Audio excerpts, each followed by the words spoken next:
안녕하세요. 여러분들의 주식 멘토, 주식 수익맨 정윤호 인사드리겠습니다. 오늘 시간도 핵심만 쏙쏙 뽑아서 내용 전달 드릴 테니까 여러분들은 구독하시고 영상 편히 보시면서 투자 대응해 가시면 되겠습니다. 오늘 시간 다시 한번 HLB에 대해서 새해부터 좀 말씀을 드리려고 하는데요. 상황은 크게 변한 건 없습니다. 아직까지는 리보세란이 신약 허가를 기다리고 있는 상황이고 코스피 이전 상장 역시 주가의 안정 요소로 작용할 수 있습니다. 이 상황이 현재 주가가 상승하게 된 바탕은 기본적으로 12월 달부터 2024년 금리 인하에 대한 전망이 본격적으로 반영되면서 주가 상승은 시작되었습니다. 4만원대 주가가 5만원대에 안착을 했고 이제는 6만원대까지 충분히 갈 수 있는 상황이다 라고 보시면 되겠고요. 금리 인하와 코스피 이전으로 인해서 기본적으로 밸류에이션 상황이 높아진 가운데 리보세란 입신약 허가를 기다리는 상황이다라고 보시면 되겠습니다. 그러니까 기본적으로는 말씀드렸던 지지선 5만원대 지지하면서 상승하는 모습 나와주고 있고 6만원까지는 참 편안하게 기다려 볼 수 있는 상황이다 라고 보시면 되겠습니다. 그래서 현재 상황에서도 10% 이상의 수익률은 기대할 수 있기 때문에 뭐 비중 없으신 분들은 언제든 좀 담으셔도 되고요.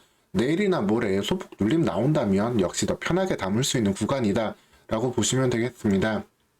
기본적으로 이 6만원 선 초반대까지는 주가가 이제는 열려있기 때문에 이 구간에서 강하게 지지받는 것 여러분들 다 확인하셨습니다. 그렇기 때문에 걱정하지 않으셔도 되고요. 이렇게 매물이 나왔던 12월 20일 그리고 12월 26일도 아랫골이 만들면서 강하게 받친 모습 확인되시죠. 그래서 계속해서 제가 HLB 12월 중순부터 말씀드리고 있는데 우리나라 제약바이오 신약의 대장주로서 이어지는 상승 흐름은 충분히 기대해 보셔도 되겠습니다. 다만 이제 또 다시 한번 6만원대 초반 도달하면은 여기에선 한번 좀 쉬어가는 흐름이 나오긴 할 거예요. 이제 1월달이고 이제 5월달까지 신약 허가를 기다리고 있어야 되는데 이제 여기서부터는 조금 불확실성을 기대하는 그런 우려하는 흐름이 좀 나올 수 있고 여기서 사놓았던 분들은 차익 실현 일부 할 수도 있는 시점이기 때문에 지금부터는 조금 더 담아두셔도 되겠지만 6만원 선까지 1차 목표로 좀 보고 대응을 하셔도 되겠습니다. 계속해서 리보세란이 제가 HLB 말씀을 계속 드리고 있어요. 2주 전부터 말씀드리고 있고 매주 현황에 대해서 눌림 구간에서도 쉬어갈 때도 말씀드리고 있는데 일단 6만원까지는 무난히 갈 수 있다. 걱정 말고 보시면 되겠습니다. 특히 계속해서 지금 코스닥에서 코스피로 가는 종목들에 대한 기대감이 나오고 있잖아요. 포스코 DX랑 LNF도 이전 상장을 하고 있고 그리고 셀트리온 헬스케어는 합병을 통해서 코스닥 코스피로 갈 거고 셀트리온 제약 역시 넘어갈 예정입니다. 상반기 중에 이제 통합돼서 넘어갈 예정인데 그렇기 때문에 결과적으로는 넘어가는 기업들과 전체적으로 한 단계 더 안정감 찾을 수 있을 거라는 기대해 보셔도 되겠고요. 그래서 1월 2일 같은 경우 알테오즘만 코스닥에 남는 이슈로 외려 또 매물을 소화하는 그런 하루기도 했습니다. 어쨌든 HLB는 기본적으로 신약 허가 그리고 금리 인하 흐름 속에서 코스피로 이전되는 부분이기 때문에 더욱더 여러분들 주가를 보시는 데 있어가지고 좀 더 편안하게 보시면 되시겠고요. 사실 좀 주식 오래 하신 분들, 이제 막 30년, 40년 하신 분들 같은 경우에는 코스닥에 있는 종목들을 아예 싫어하기도 하세요. 코스피만 진짜 주식이고 코스닥은 너무 위험하다 여전히 이렇게 갖고 계신 인식도 많기 때문에 코스피 이전 상당은 여러 흐름에서 봤을 때 수급을 안정적으로 받아들일 수 있는 요소다라고 보시면 되겠습니다. 그래서 이 이슈만으로도 6만원 선까지는 충분히 무리 없는 수준 5만원대 지지 보면서 갈 수 있다라고 말씀드렸는데 1월 2일부터 그 스타트를 끊었다라고 좀 보시면 되겠습니다. 내용은 계속해서 변함이 없는데 기본적으로 이 간암 1차 치료제로서 리보세라닙과 캄랄리주맙의 승인 가능성은 여전히 높은 상황이에요. 현재 뭐 간암 치료제로 사용되고 있는 4가지 정도가 있는데 관련해서 뭐 특별히 어느 것 하나가 특별히 시장을 크게 장악하지 못하고 있습니다. 아바스틴 티센트릭 요법 같은 경우도 예전에 표준치료법으로 사용이 되고 있었지만 해당 치료법은 비용이 많이 들어간 상황이 있고 둘 다 주사제로서 조금 요법에도 어려운 부분 거기에 부작용이라든가 이런 이슈까지 있기 때문에 새로 나오는 약들에 대해서 바로 그 경쟁력을 잃고 있는 모습이기도 합니다. 간암 같은 경우는 매년 환자가 이제 늘어나고 있는 상황인데 여기에 대한 치료제가 계속해서 가성비도 있으면서 효율이 높은 치료제가 중요한데 여기에 더해서 HLB의 리보세라닙, 카멜리즈맙 병행요법이 경쟁력이 있다라고 보시면 되겠습니다.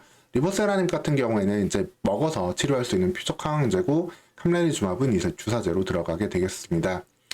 그래도 이제 기존의 약들보다 훨씬 더 성과도 있는데 그 가격적인 측면에서도 준비가 되어 있기 때문에 FDA 승인만 이뤄진다면 시장을 파고 들어가는 속도는 그 어떤 치료제보다도 빠를 수 있다라고 보시면 되겠습니다. 이 부분이 핵심인 거예요. 결국에는 이제는 약을 만들었다라고만 해서, 허가를 받는다라고만 해서 무조건 올라가는 게 아니라 그 약이 경쟁력이 있어야 됩니다.